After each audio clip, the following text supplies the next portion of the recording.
Oop.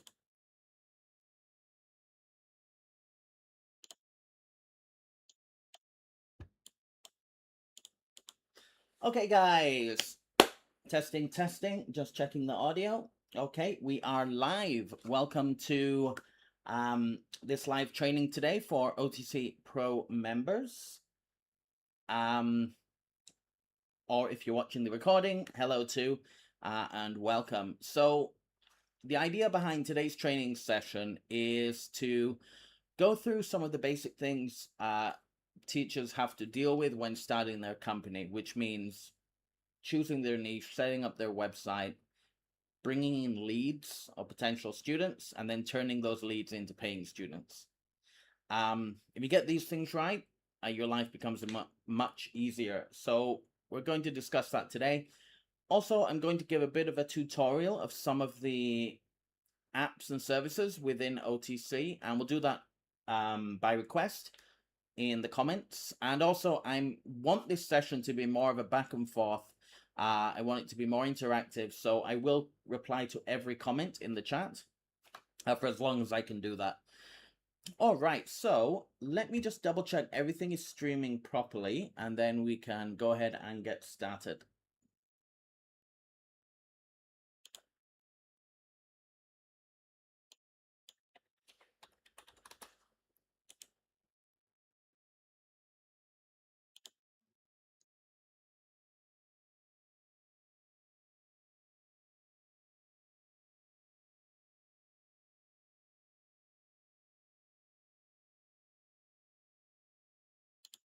Give me a second, guys.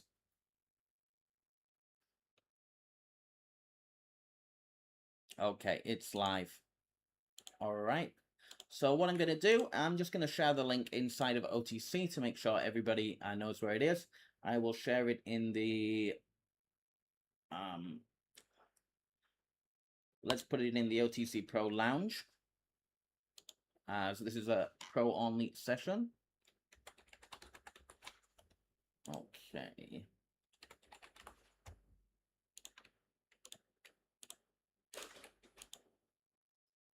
Okay. All right, so I just need to do one more thing. So this is set up and I can see all of the comments and reply to people as we go through things. And then we're ready to go. If you're just joining now, feel free to comment. Let me know. I'm curious, are you watching this via Facebook or YouTube or directly on OTC? And we're trying to do all at once this time. And where are you from? And what's your goals when it comes to online teaching? What are you trying to achieve in this industry, basically? Okay, that's live. Okay, let me just share it in our Facebook group. I'll work out how to automate this a bit better in the future.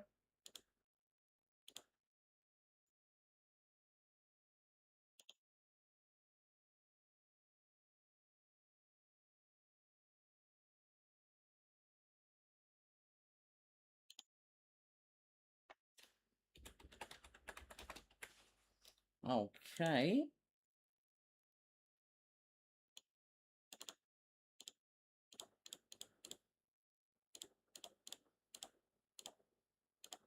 Okay, that'll do. All right, so let's get started. Welcome everybody to Online Teachers Club. This is the pro training, and we're going to be doing these more frequently going forward. Apologies for the slow start, but me and my wife recently had our first child, so as you can imagine, we've been a little bit busy. But going forward, we'll have more events going through.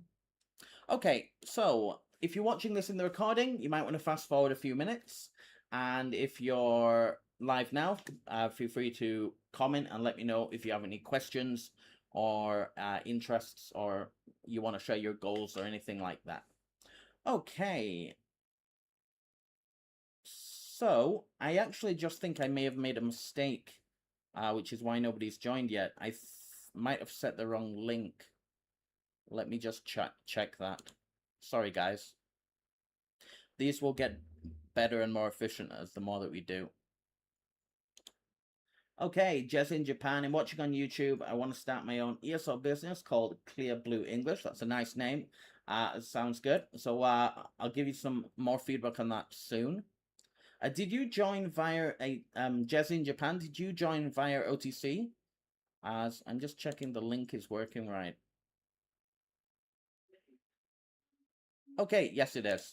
All right, perfect. All right, guys, let's get started. So I'm going to open OTC Pro dashboard to warm up and show you something in there. Oops, I clicked the wrong thing. There we go. Okay, so when you join, you should see this pop up. Starting from tomorrow, I'm running free consultation sessions around 20, maybe 25 minutes with, I'd like to do with every member of OTC Pro, but obviously if you don't need it, that's fine. As many who want it, and it's going to be a session to try and let me get to know who's in OTC Pro, what kind of teachers are in here, what are their overall goals and needs, so that I can curate OTC Pro to make it more suitable to what people actually want. And it's also a great chance for me to try and get to know some of you guys and offer some one-on-one advice about your own teaching journey. So if you want to book a 20-minute session with me, click book my free consultation. Choose your time zone. I'm in Asia, Bangkok. And then choose a slot. Okay, that says it's open, but I'm not available tonight. That's a mistake. Sorry. But from tomorrow, you can go ahead and choose a slot. Yeah, still lots of slots open, so go ahead and check that out. Okay, just joined by the scheduled event, so it is working. I'm just struggling to see the comments in the right place there. Anyway, we'll get that working. Okay, so you've joined OTC Pro and you're in your dashboard. First thing I recommend you do is bookmark this page, as you can use this as kind of your home to access all the tools. As if you scroll down, all the tools are listed here and you can go direct to them by clicking open. And then all the courses are here too, and all the community lounges and groups and job opportunity lounges too. So feel free, and you can directly take our most popular courses here. So the reason I want this live to be more of a back and forth, and I want to provide feedback. I know I scheduled this last minute, so we might not get as many people in asking questions, but I want these sessions to be more Q&A type sessions where I'm replying to teachers' actual specific problems and needs. Because we already have these two courses, so if you only need help with a certain thing, I probably already made a video about it. Click on these courses and search through the videos, and you'll probably find something relevant to what you're asking anyway. As I'm trying to be careful that I'm not just repeating myself every time I do live. So in future, I'll direct you just to the course. Okay, live training and recordings, that's today. You can also watch the recordings by clicking here. So after this event, a new box will appear with today's recording. Okay, so I don't want to make this just a tutorial, so I'm going to go through some of the main features later, but I think I want to run through the kind of flow that a new teacher starting needs to do. So let me use a whiteboard. Let's imagine you have decided you want to teach English online. Okay. Wow. Smaller, please. You may have decided that you want to teach a language online or a specific subject, maths, English, science, whatever. I'm just using English as an example, because that's what I have done. Okay. You've realized that, so the next thing you realize is that companies are not very good. they're okay as a stepping stone, but eventually you get sick of working for $10 to $15 an hour and there's no growth. You fill your schedule and that's it. You can't grow anymore. Whereas if you're running things yourself, there's no limit to how big you can grow. Because after you've filled your own schedule, you can bring in new teachers to work for you and deal with the marketing. And then the teacher will pay you a commission per class. So at that stage, you can continue to grow for as far as you want. And then there's things like pre-recorded courses and community groups you can offer as well to your students, and homework clubs and all sorts of stuff you can do that help bring in recurring revenue as well as just that hourly paid rate. So that's why I think you should freelance. What's the first thing you need to do when you start freelancing? Decide on your niche and be very specific. Okay. The reason you need to do this is, let me do some horrible drawing here. So imagine you are a teacher. Okay. I don't know what that is, but anyway, you are a teacher and you want to market yourself to find students. You think, oh, if I say I do absolutely everything, that means the potential market's bigger. That means I'll get more students. So they think that and they throw out this big net. Let's say I'm an anything teacher. Oops, sorry.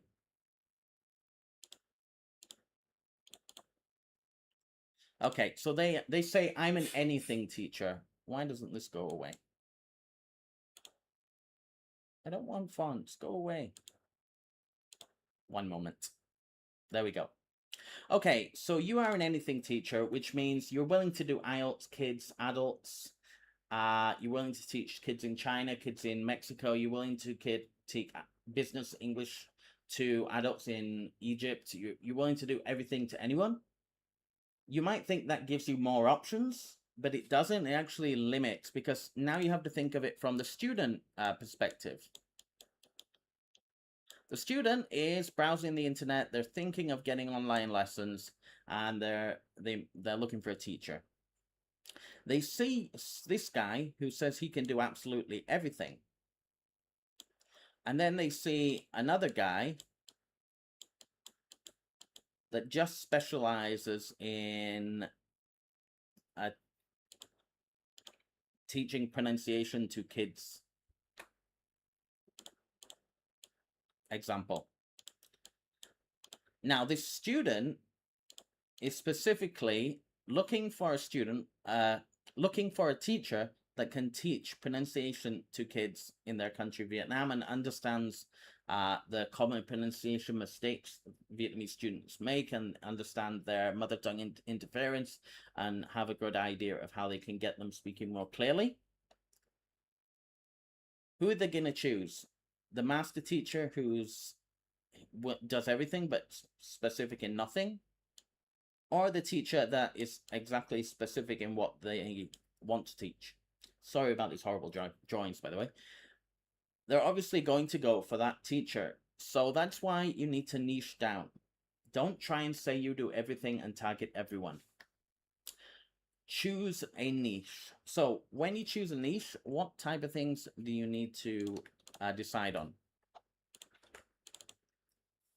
What country or nationality or city or group do you want to target?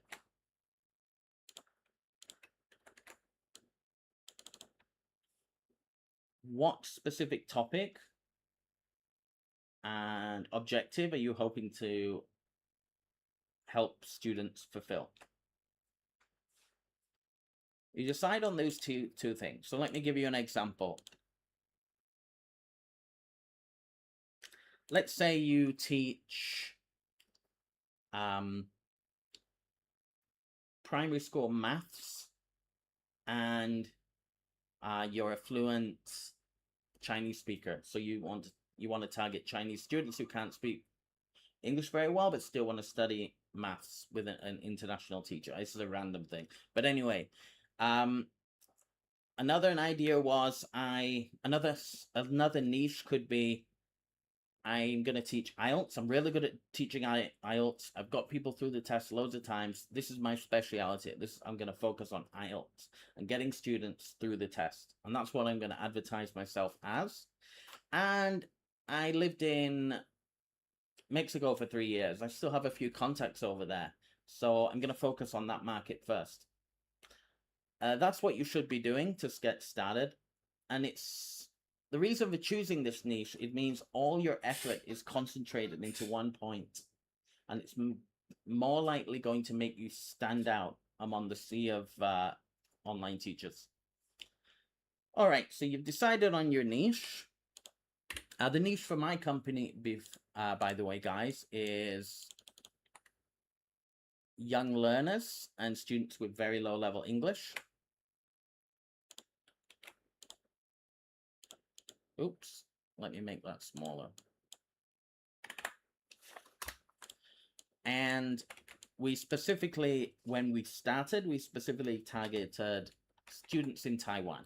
Just because I had a lot of contacts with people in Taiwan, I know I can get students from there through the people I know and then expand from that. But as the company grew, we then started moving out into Hong Kong. And now we have a big market in Vietnam too. And at the moment, we're thinking about possibly moving into Korea, but we're not that bothered because there's still millions of people just in this little niche. So I would recommend niching down even further than this. But this is definitely one way to niche down. And target one place at a time. Have your focus on one place first. If that goes well and you've got extra time to expand, look into other areas. The reason for this is when you're running ads, Google ads or Facebook ads, it's easier if you target a specific place or location in the world. When you make ads that target everyone from all countries, it kind of gets spread too thin, so they don't see results as strongly. Whereas if you're targeting people in Taiwan, your marketing and advertising can have an element of that. So it attracts people who are living in Taiwan. What do they like to see? And then, of course, in this case, you'd be marketing to parents, not to kids. So I would say target the age group 30 to 60, maybe, or 30 to 50, or 25 to 50. Because you're looking for parents who have got money and want to spend it on their child's education. All right, so you've decided on your niche. What is next? Let me just check a couple things to make sure we're still live. Okay, we're still live. Looks like for some reason a lot of people were not able to join this event. As I said, I did announce it just a few days ago, and also I'm not sure if it was fully set up so that everyone got email notifications and stuff. But it doesn't matter. Enjoy the recording if you're watching after the event as a record. So we've talked about your niche.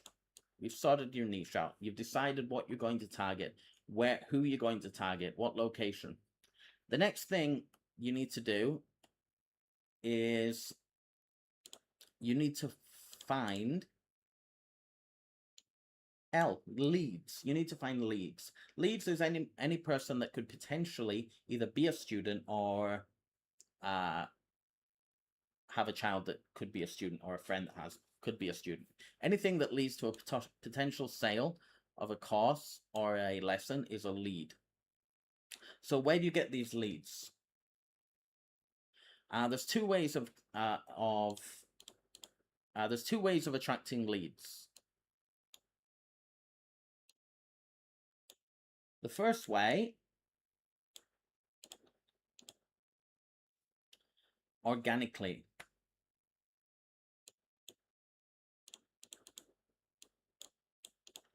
And the second way is paid ads. And these are quite different. with paid ads, you are kind of you're targeting students directly. Organically, you are making yourself a magnet. Horrible magnet. Anyway, you're making yourself a magnet to attract students to your page. Whereas with paid ads, you're sticking something in front of their face and hope they click it. So it's different. And when you get started, I recommend you focus on organic marketing. It's cheaper. It's almost free. And in my experience, through my business and through people who I've mentored, the amount of success, they usually say that it's like 80% plus is from organic, and thanks to organic, well, 20% due to paid ads, where we could scale things up. So we're not going to focus on paid ads today. We're going to focus on organic building. Okay. So, as I mentioned, organic marketing is like making yourself a magnet and attracting leads to come and visit and see you and interact with you. How do you do that? Well, at first you need to be need to make sure you are visible online in the places that your students or parents hang out. So you need to be visible online in the places that your students or parents hang out. So where you decide to be active depends on your niche. If you're targeting students in mainland China, you have to be using Chinese social media, Redbook, WeChat.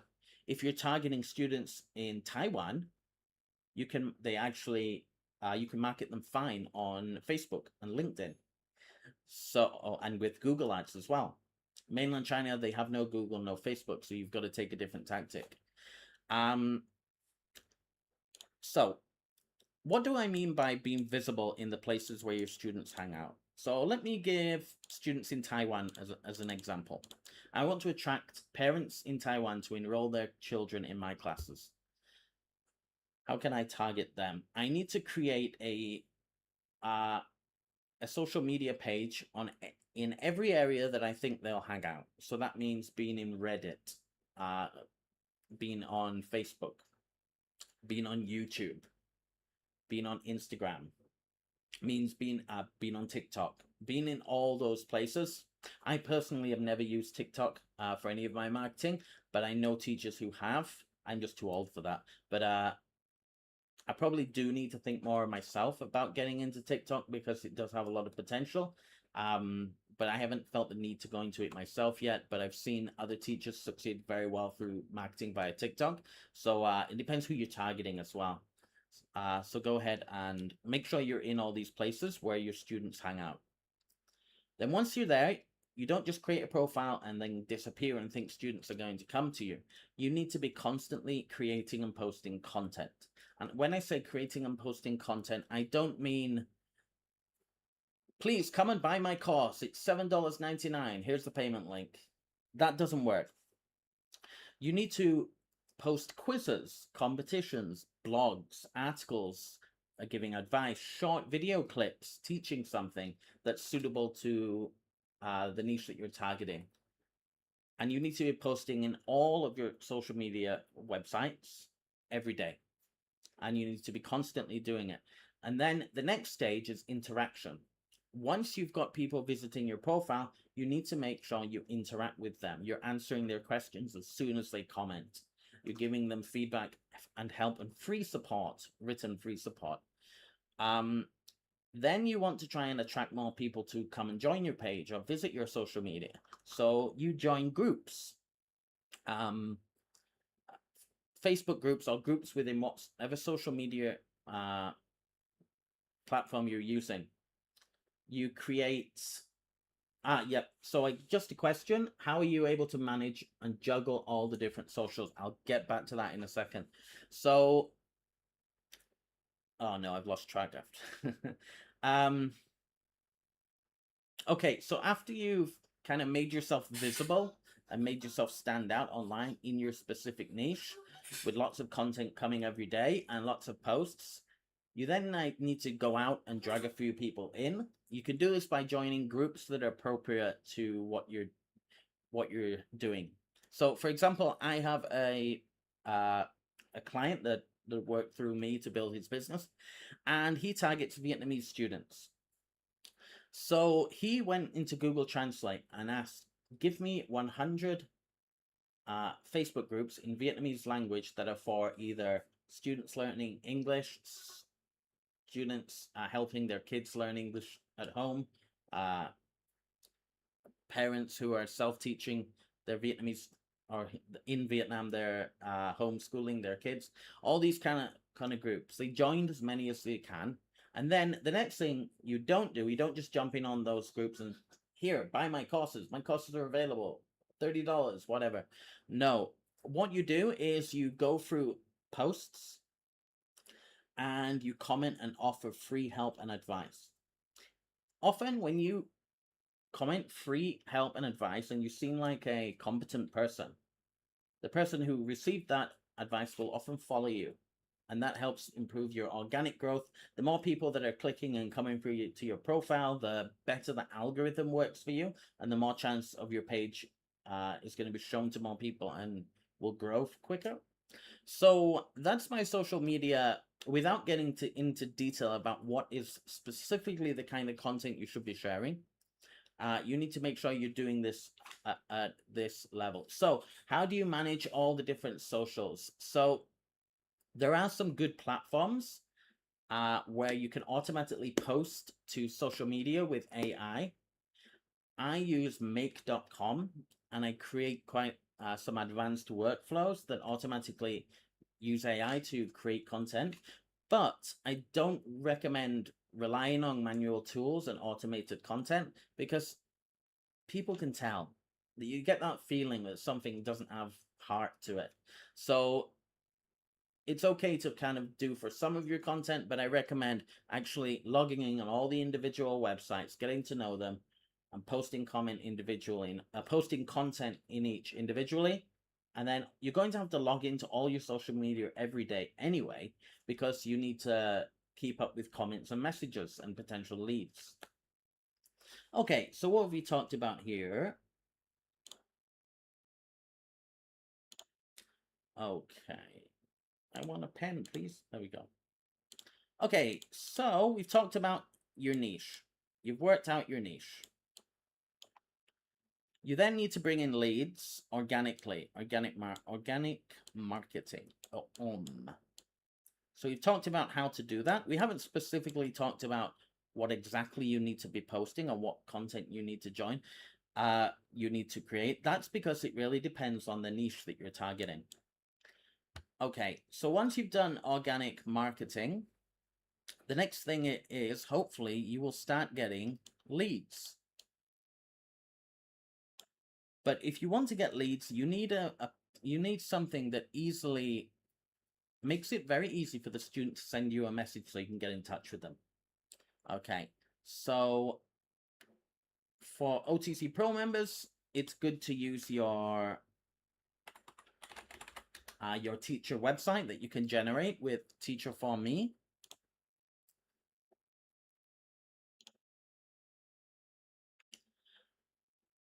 Because right at the top, right here, students can contact you as soon as you get a message with an email, or they might want to contact you with WeChat and give their line ID or WeChat ID. Contact the student in the way that they've requested to be contacted. And I recommend just inviting them to a free trial. So this is one way that leads come in. Other ways leads come in is people might just randomly message you within social media platforms asking, hey, are you offering teachers? Are you offering classes at the moment? Or they might just ask a friendly question about advice for something, which you may then nurture that relationship and turn it into a lead. So the most important thing is you've got your website set up so you can direct people into a space where they can learn all about you as quickly and easily as possible and then contact you right away. Most people will not buy after clicking on a link and going with somebody that they've never spoken to before. Most people want to at least get to know the teacher first, at least chat in a messaging app, or even jump on a 15, 20, 25-minute trial lesson. And think of your trial lessons not as work, think of it as a sales call. So we'll get into that soon, how to make sure once you've got the lead and you've directed it into a free trial class, how do you make sure you turn them to a paying student after that event? We'll get into that soon. But let me go back to my whiteboard. Okay, so you've chosen your niche, you've done, and you're actively doing your organic marketing every day. You then start getting leads. Some of them come through Facebook. Some of them come through LinkedIn. Some of them come through your Teacher for Me website. And they found your Teacher for Me website through your organic marketing. So once you've got some leads, the next thing you want to do, and this is what I recommend. So we haven't talked about paid traffic yet, but this is what's worked well for me. If a lead comes in organically, that means I haven't paid for an ad that's attracted this person in. I find the leads to be of better quality than if I pay for ads and I get people signing up. I often find with the paid ads, it attracts time wasters more and people who just want a 20, 30-minute free class and nothing else. Whereas the organic people are generally more serious. They've looked into you. They've been following you for a while and they've just decided, you know what, maybe you can have classes with my little Bobby. Now he's 5 years old or whatever. Okay. So once you've got the lead, the next thing to do is I recommend message them or send them an email in whatever method they've requested. Give them a bit of information about your course and recommend they book a free trial class. And then give them your calendar link. You don't have to use TeacherCal, but TeacherCal is free with OTC. But if you prefer to use another like Calendly or Book.me, go ahead. But what you want is the student to be able to quickly select a slot, put their name in, and click book. As soon as you've done that, so you will be sharing this link here. This is the student side link. Do not share this link. It won't work unless they're logged in. That's the teacher admin side. But yeah, or once you've got regular students, they all get their own page where they can keep track of their regular lessons, cancel and reschedule. All right. So after they've made a booking for your free trial class, you send them a bit of information explaining what's going to happen during the class. So here is what's worked for me when it comes to free trial classes converting into paid students. So I usually offer 25-minute free classes, but sometimes I go on to 30, sometimes 35, depending on how well the lesson is going and how much I think this student will convert to a paid student after. I give them a bit more time. If I do a 25-minute class and after 15 minutes, I just get the vibe that this guy, they're not interested in classes, or I wouldn't feel comfortable, I don't really want to teach this child, I often turn down students because I just get a vibe from them that I wouldn't have an enjoyable class with them. Sometimes happens. So you give them a 25 to 35, or if you want to go lower, 15-minute free trial class. Now, what do you do in this free class? Oh my, I'm losing it. Okay, so what you want to do is assessment. Make it an assessment. So make it seem like your free class is also a free assessment to check that student's level. So I created my own assessment PDF that allows me to, that gradually gets harder and harder over time. It tests reading, writing, speaking, and listening. I've shared this with a few teachers. I think it's on OTC if you want to check it out, if you don't want to make your own, but I recommend making something more custom. And it allows me to run through a lot of things with the students so I can really gauge where their level is and where their ability is. So I start with a pre-test. So I test the student by going through lots of different things, slowly getting harder and harder until I feel like they can't go any further. Then we play a game. At the end of a lesson on the trial class, we play a fun game. And I think this helps a lot because a lot of parents love to see their child laughing and getting engaged in a real lesson instead of just sitting there parroting what the teacher says. So I run a game at the end. After the game, depending on the parent, if the parent's in the room or I can see them, I might, and they speak English, or I know they do, I might ask to speak to the parent then, and then explain that I sell packages of courses, and I also give my recommendation. But the most important thing is, after your trial class, I create a recommendation document for the student and an assessment result. So I tell the student where I think they are on the CFR level, A1, A2, B1, B2, C1. I say where I think they are. I say what their strengths are, what I think their weaknesses are, and then I recommend a course. Now, I like to teach through lots of the Oxford and Cambridge textbooks, and I usually base my lesson around the content within one textbook, but then I expand on it and I do other things, but at least I know I've got a structure that I'm following. Or you can use one of our ESL courseware pre-made courses that have already been designed to slowly develop over time.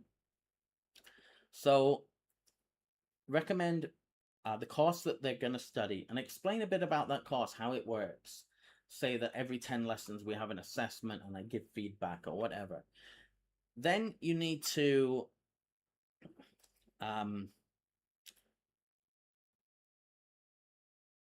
recommend how many hours a week you think the student will need to study. And that can be depending on the student. If he's a very young learner, you might recommend, I think you should just do 3 30-minute classes per week.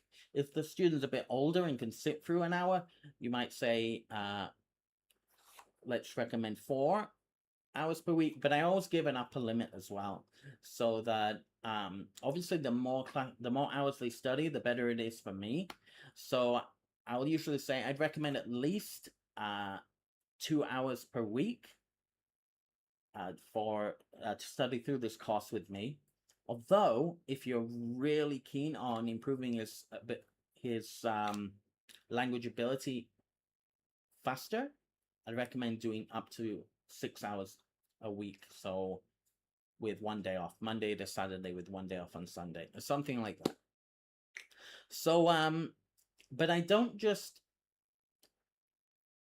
you might think, how long does it take after you've had an assessment class to when you generate a report for them? I'm going to show you how I do it. It takes me under 3 minutes. So I go to an AI, ChatGPT, Gemini, Claude, whatever you prefer to use. I then use voice to text. And I give them feedback and explain what happened during my lesson. And I recommend the course, and I say how the student did. So for example, I want you to write a report that has the strengths, weaknesses, and recommendations going forward for a student I've just done a English level placement test with. At the end, I want you to recommend a course, which I'm going to tell you, and make sure it's written in a friendly and supportive way. Even when you're talking about the weaknesses, make sure it's said in a polite and supportive way. So I just had a student. She was called Jenny. She's 8 years old. And I feel her English level was around B1. I noticed she struggled with the pronunciation of the TH sound and the ending consonants, the D and the T ending consonants. And I also noticed that she mistakenly mixes up the SH sound and the CH sound. I notice with regards to her grammar, she often uses the wrong tense when she's speaking, and she often uses the wrong pronoun too. Not ideologically pronoun, you know what I mean. So I recommend, I think for her level, she would be suitable for to study through Oxford Discover Level 4. And I recommend she studies at least 3 hours a week.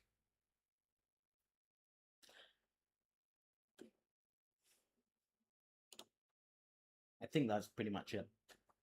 So while this is loading, that's how I get my report generated. I don't have to plan it out and write it myself. I just tell the AI what I want. I tell it what happened during the class. I did forget to mention the student's strengths, so that's important. I noticed the student was very confident during class, and she smiled and stayed focused throughout the entire lesson.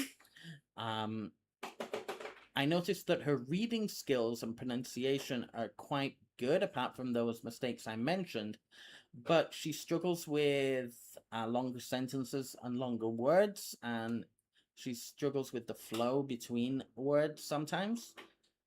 And she does tend to kind of speak a little bit too fast and squeeze words together sometimes. Another strength is she asks lots of questions. I noticed when she didn't understand something, she asked a question. Okay, that's it. Please write the report for me. Make it a text document.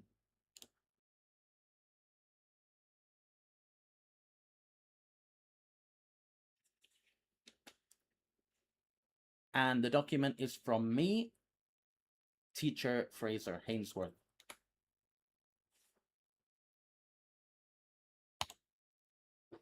Okay, so, and I often do it quicker than I've done it here. Here we go. We have an assessment report. Gives an overall assessment. It gives her strengths, areas for improvement, and recommendation of what to study. I send this report. I sometimes jazz it up and make it colorful and look nice, but I send a report like this after every single trial class. And I believe this report is what increases my conversion rate, and it gets it over 80%. I think without this, my conversion rate may be about 50, 60%. I feel like this pushes it up to 80% and more. Yeah, so that's what I recommend. It's send this. Now, what you do, you will send this report along with your pricing structure for them to book classes. I recommend having a pricing structure that gets cheaper the more hours they book in advance. So I usually have a 10-hour package, a 20-hour, a 50-hour, and a 100-hour package. Now, most people don't go for the 100-hour package when they're just starting, but they might do a couple 10-hour package, feel comfortable with the person, know that, yep, they're legitimate, they're not stealing my money, and then later they may decide to do a 100-hour. You may ask, why do you sell more if you could make, why do you sell more hours when you could make more if you sold just 1 hour at a time? Learning languages online has a huge dropout rate. So the more you can guarantee in advance, the more you're going to make over time.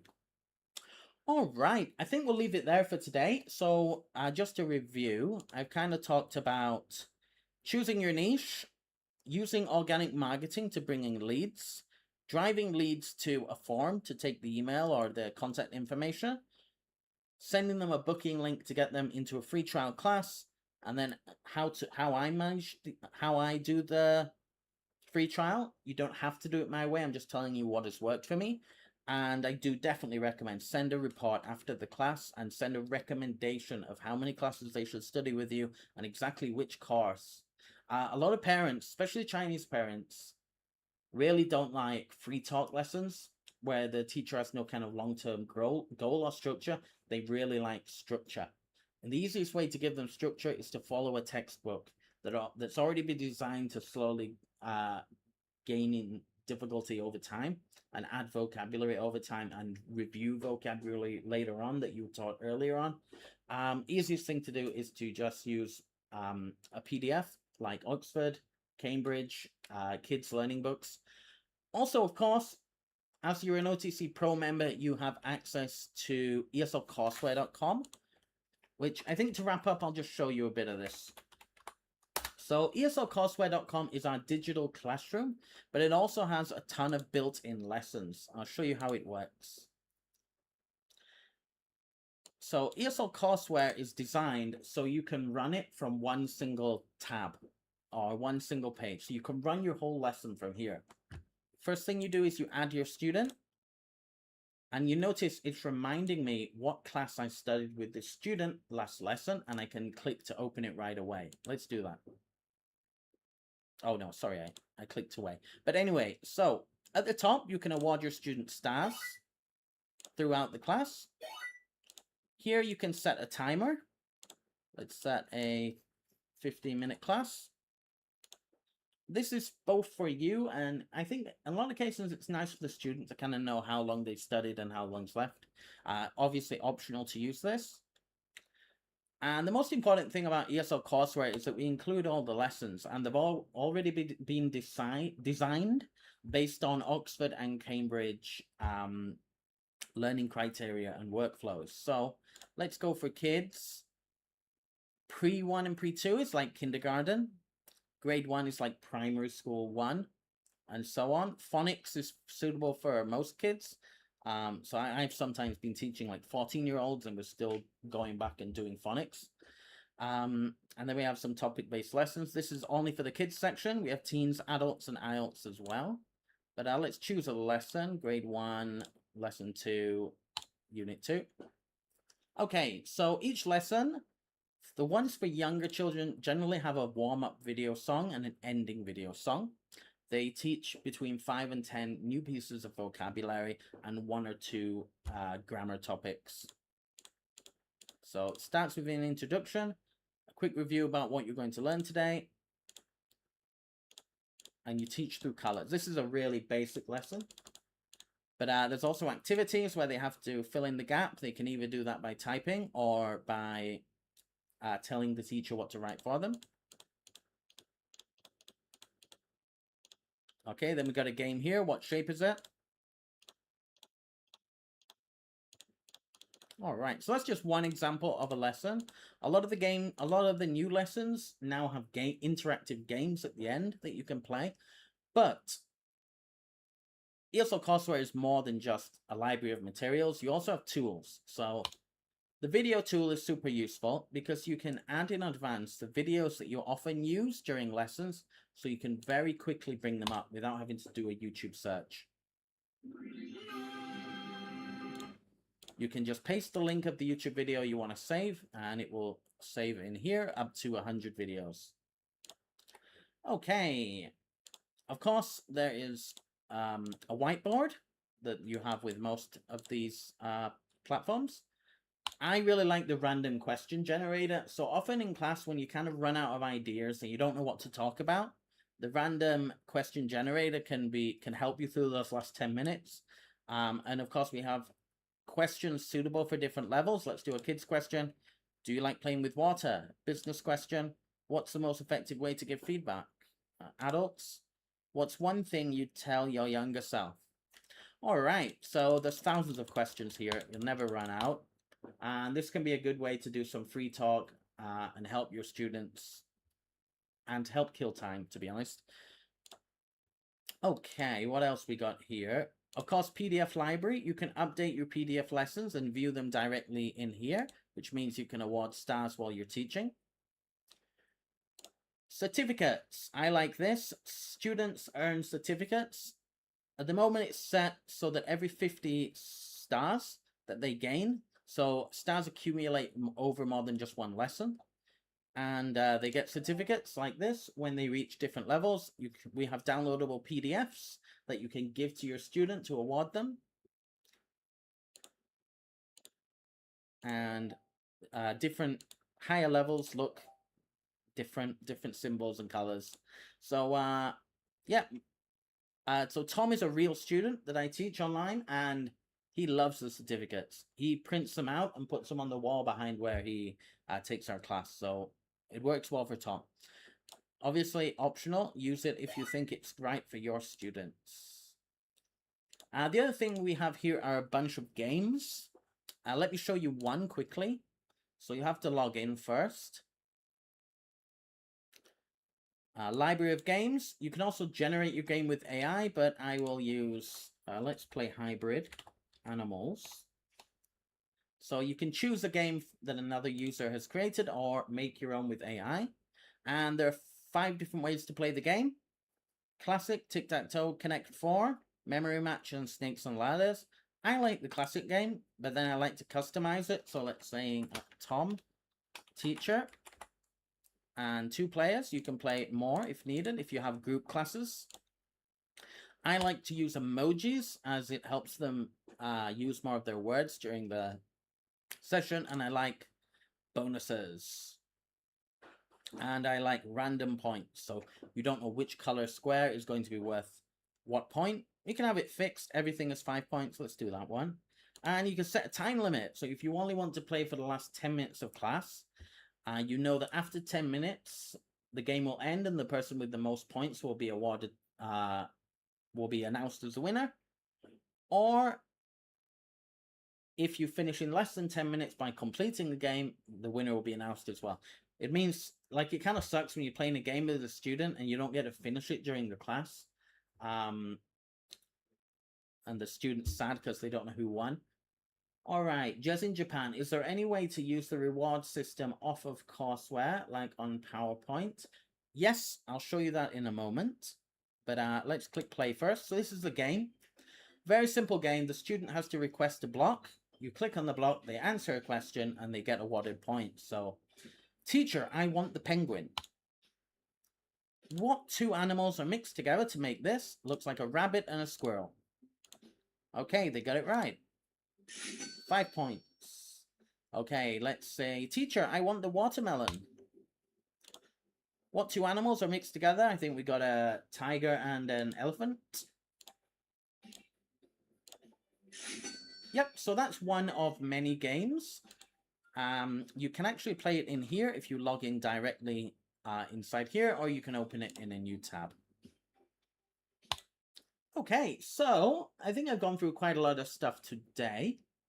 I think we'll leave it there for today, everybody, unless there's some question. I did say the reward system. So let me open the dashboard, and I'll talk about how to use a reward system on other courseware. There's 2 different ways. The first way is to just add a PDF lesson here, upload it, and then the PDF lesson will be displayed here, and you'll still be able to use the star system. But you can also go onto other websites. So if you go to your dashboard, scroll down to Student Stars, we actually have a browser app which appears here that you can add your students in, so you can award stars on top of any website. So I use this too. It's a good way to keep information. You might have notes about what homework you was set, what page you finished last lesson, or anything like that. You can select students from the drop down. There's only one added here, and it's a picture of me, just as an example. But to download Student Stars, click on Open here if you're an OTC Pro member. But you see here, it'll tell you the password, OTC Pro Star. So click Download, enter the password, OTC Pro Star, and it'll give you the link to download it, which isn't working. Oh no. All right, I gotta fix that. Another way to find it is to go to the Chrome Web Store. Oh, I think my internet might be playing up. Anyway, if you actually even just search on Google. All right, my internet's being weird. Am I even still streaming? All right, I'll show you how to do this later. But if you go to Google and search for Student Stars Chrome extension, it'll be in the first page. You'll see it. All right, guys. Thanks for joining today. I hope some of those things were helpful. I do hope in future we can get more specific, which is why I really want teachers to come with their specific problems and ideas that we can get back to, because a lot of the stuff I'm saying here is already in my pre-recorded training that you can go to. So I want to make these more conversational sessions. All right, guys, let's leave it there for today. Oops, I'm over here. Thanks, everybody.